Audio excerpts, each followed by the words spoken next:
Hello guys, welcome back to my channel Sonia official blog house. তো এটা আমার চ্যানেলের লাস্ট ব্লগ এবং 2024-এর লাস্ট পিকনিক।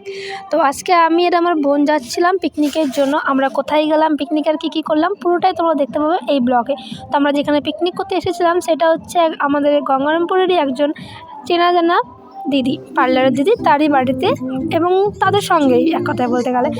তো আমরা পিকনিক করতে কোথায় গেলাম সেটাই ভাবছো তো। তো আমাদের দিদিটার বাড়ির পাশে একটা ফরেস্ট ছিল ছোট্ট দেখে, সেখানে দেখুন আমরা হাঁড়ি বাসন সবাই নিজের নিজের মতো ব্যাগ ট্যাগ নিয়ে যাচ্ছি। দেখো পিছন থেকে সবাই আসছে, নিয়ে আমরা চলে গেলাম আমাদের পিকনিক স্পটে। তো দেখো এটা খুব ছোট একটা ফরেস্ট বলতে হ্যাঁ, অনেক কিছু গাছপালা আছে, ওইদিকে একটু মাঠ টাইপের। এখানে আমরা পিকনিক করব। এখানে ভালো করে বস্তাটা বিছিয়ে দিয়েছে, আমি বেলুন ফোলাচ্ছি। থাকলো ডেকোরেশন, এখানে ডেকোরেশন কি করে করব, একদিকে গাছ আছে আর বাকি তো কোনো দিকে গাছই নেই। তাও আমি অনেক কষ্ট করে বেলুন টেলুন ফুলে এবার ভাবছিলাম কি করা যায়। দেখো তোমরা ভাবছো আমি কী করছি, গাছে গাছে এই বেঁধে আমি এখানে পুরোটা গাছের সাথে কভার করছি, কিন্তু শুধু গাছে করলে তো হবে না। ভাবছিলাম পুরোটা চারিদিকে করব, কিন্তু হচ্ছে না। এখানে দেখো ভাই পুরো মজা নিয়ে বেলুন ফোলাচ্ছে, তারপর ডেকোরেশনটা ওদিকে করছিলাম। আর এখানে সবাই এখানে পেঁয়াজ টিয়াজ কাটছে। আর ওখানে আমার ডেকোরেশন দেখো, আমি নিচে ঘাস থেকে সুতা বেঁধে পুরোটা একদম কভার করার চেষ্টা করেছিলাম, আর আমি পেরেছি সেটা করতে, কিন্তু অনেকটা কষ্ট লেগেছে। আর এখানে হাসি ছুটছে না, সবাই আমাকে দেখে হাসছে যে আমি কী করছি। আর এখানে ভাইটা আমার অতিরিক্ত হেল্প করেছে বেলুন ফোলাতে, ভাই বোনও সবাই মিলে পুরোটা এরাই বেলুন ফুলিয়েছে বলতে গেলে। আর আমার বোনও ওগুলো বেঁধেছে। আর দেখো তোমরা আমি কত সুন্দর করে শেষমেশ করে এত সুন্দর করে লাগিয়েছি, কিন্তু এটা বেশিক্ষণ হয়তো টিকবে না, একটু হাত দিলেই সেটা খুলে যাবে।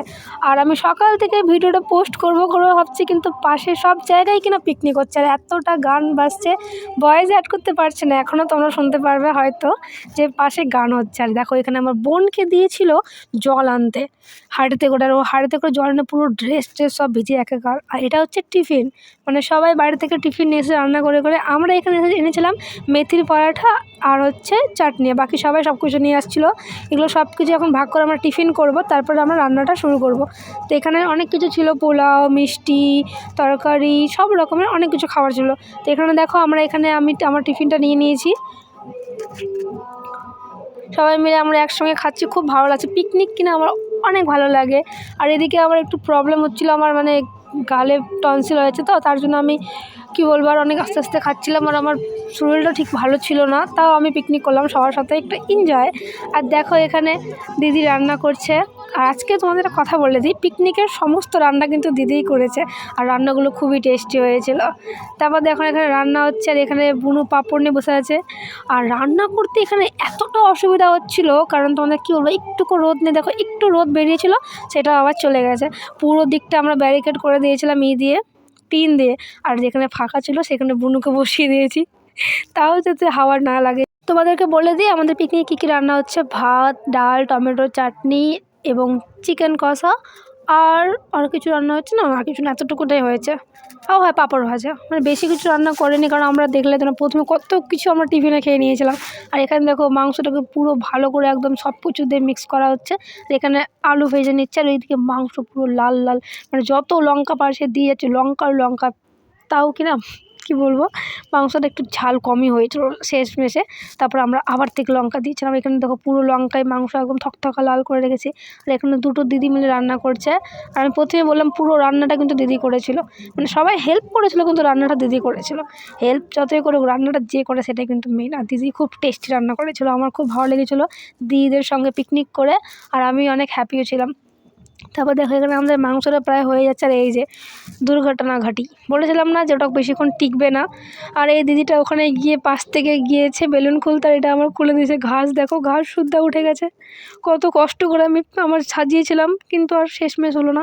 তারপর সবাই বেলুনগুলো খুলে খুলে খেলতে লেগে গেল, বোন টোন সবাই মিলে। আর আমি তোমাদেরকে একটা কথা বলছি, তোমরা দেখবে আমি বেলুনটাকে মারবো, ঠিক আছে? আর আমি বেলুনটা ধরার চক্কর আমি ভুলেই যাই যে আমার হাতে ফোন ছিল। এই যে বুঝতে পারলে হয়তো তোমরা সিনটা। তারপরে এখানে চিকেন কষা নামিয়েছে, দেখো আমরা সবাই টেস্ট করছি লবণ টবণ কীরকম আছে না আছে। খেলাম, খেতে বেশ ভালোই লাগছিলো। তারপরে সবাই মিলে এখানে দেখো আমরা দেখাচ্ছে, আর ওই আমাকে মশা দেখাচ্ছে। এখানে এই ভাইটাও ছিল, এই বুনুটা ছিল। সবার সাথে পিকনিক করে কিনা আমার খুব একটা ভালো লাগলো, অনেকটাই ভালো লেগেছে বলতে গেলে। তারপর ফাইনালি আমরা এখন খাবার খাবো, সবাই মিলে খাবার খেতে বসে গেছি। আর দেখছো অ্যাটিটিউড, কি বলবো। আর খাবারে কী কী ছিল, এই যে পোলাও, পাঁপড়, স্যালাড, আর শুধু পোলাওটা আমি খাচ্ছিলাম। তারপরে পাশে আমি আবার ভাত নিয়ে নিয়েছি। তারপরে মাংস দিদি এখানে আমাকে মাংস এতটা দিয়েছে, লাস্টে আমি শেষমেশ পুরোটা খেতেই পারিনি, মানে কুকুরকে দিতে হয়েছে, এতটা ছিল। আর দেখো মাংসটা পুরো ঝাল টেস্টি এরকম দারুণ হয়েছিল খেতে। আর এদিকে আমাদের পিকনিক করতে করতে সন্ধ্যা হয়ে গেছে, পুরোটা অন্ধকার আর পুরোটা ফাঁকা। তারপরে আমরা সবাই মিলে যাচ্ছে জিনিস নিয়ে, সবাই সবার মতো জিনিস নিয়ে যাচ্ছে। না পারতে আমরা কি করব, আর দৌড়াচ্ছি আমি আর এই দিদিটা মিলে। তারপরে আমরা চলে গেলাম ওই পাড়ে। তারপর আমি আবার এসেছি এদিকে বুনুর হেল্প করার জন্য, কারণ বুনু তোমাদের প্রথমে দেখালাম ওকে কোনো কাজ দেওয়া মানে সেটাকে খারাপ করা। ওকে দিয়েছি জল আনতে, পুরো ড্রেসটা ভিজিয়েছে, ওকে দিয়েছি ব্যাগ আনতে, দেখো ওর হাতে কী অবস্থা। তাও আমি ওকে আবার হেল্প করতে আসলাম। তারপরে আমরা এদিকে চলে যাচ্ছি সব কিছু নিয়ে ওই পাড়ে। আমরা এখন বাড়ি চলে যাচ্ছি সব কিছু রেখে টেখে।